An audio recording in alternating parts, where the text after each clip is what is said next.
Good evening. This is Mr. Gold. I'm the art teacher at Franklin School, and I teach every class from 1st to 8th grade, as well as Peak Art, which is an extra advanced art class for select 7th and 8th grade students.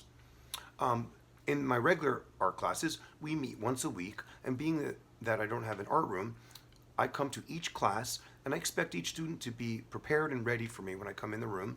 So I ask them if they can have their desk cleared and only have their art supplies out as well as their Chromebook. We do use Google Classroom, sometimes in the class, sometimes there'll be Google Classroom assignments for home. But most of our art projects are done in class. I ask each student to bring at least a pencil and some colors, whether it's crayons or color pencils. I do bring materials to class. And in the beginning of the year, we tend to do more drawing assignments. And then as the year goes on, I introduce more paint and clay and pastels and other mediums. And so we do learn all different types of drawing and painting techniques, anything from shading to perspective, etc. Also, we learn about many different cultures. We'll study different, around the world, different styles of art, as well as we look at many famous artists and art history and many art styles. And we learn how, when we look at masterpieces and work from famous artists, we learn how we can apply their ideas to the students' artwork as well.